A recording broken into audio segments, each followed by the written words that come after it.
grew up in Lakeville. I was born in 1984. I was the oldest of two children. We grew up in a very, very challenging home, very unhealthy, a lot of dysfunction, and there was a lot of mental health that came down on both sides of the family.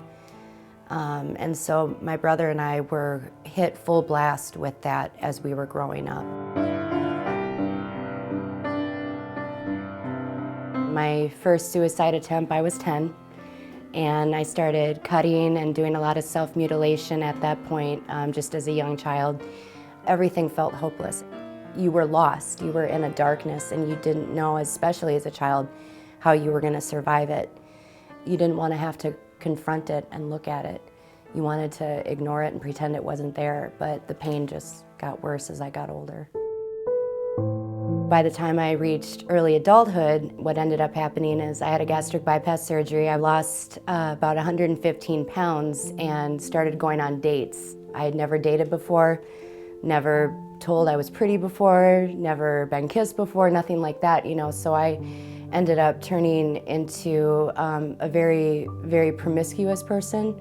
And before I knew it, I was going on dates and drinking on the date, before the date, after the date, and even when I didn't have a date.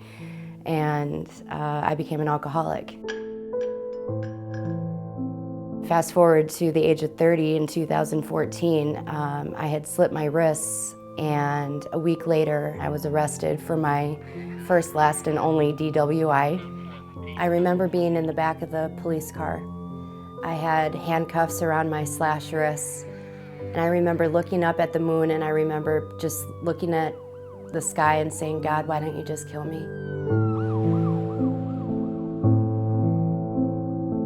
After I was arrested and I was taken to detox, I remember realizing the light as it was coming back into my life. And as I got to Naomi, seeing that light and that presence of God coming back in. And the fog was lifted when I came to Naomi, simply because I had an opportunity to step out of that darkness, and I was able to take a break from life, so to speak, and I was able to see things the way God wanted me to see them. No one can understand how bright that light is until you've seen the darkest of the dark. And that's what Naomi allowed me to see, was how bright that light is.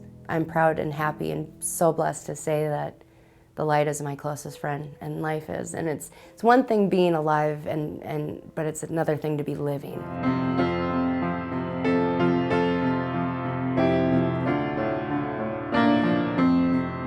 I would say that the staff is the best part of NFR. I can give you a list of people that just changed my life with a smile or with a prayer. God used the staff to change my life, and through, especially relationally and spiritually first.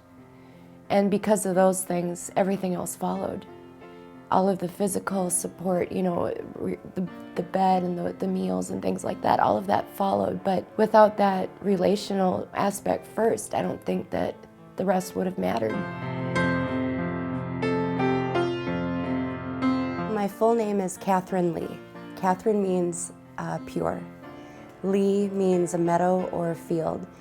And when I came to NFR, it felt like I was just free and running in a pure field, just nothing could hurt me. And the most beautiful thing about that is that now that I'm graduated from NFR, I still am running in that pure field, and I still feel free. It's just amazing how God has allowed that freedom to come with me. My last few months at NFR were absolutely wonderful. I'll always cherish them. October 12th, I graduated from WorkNet. November 12th, I graduated from LifeNet.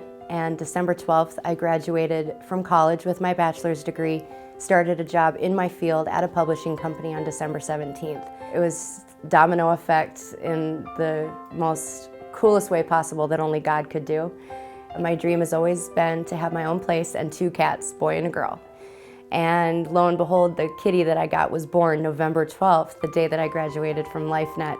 And what used to mean death when I cut my wrists and I had those scars on my wrists, it represented a hopelessness that I never thought I could get out of. And now when I look at my wrists, they're all cut up from my cats. So it's just a representation now of life and of everything I ever wanted. If I had an opportunity to speak to the donors and the volunteers one-on-one, I would want to say thank you and give them a hug.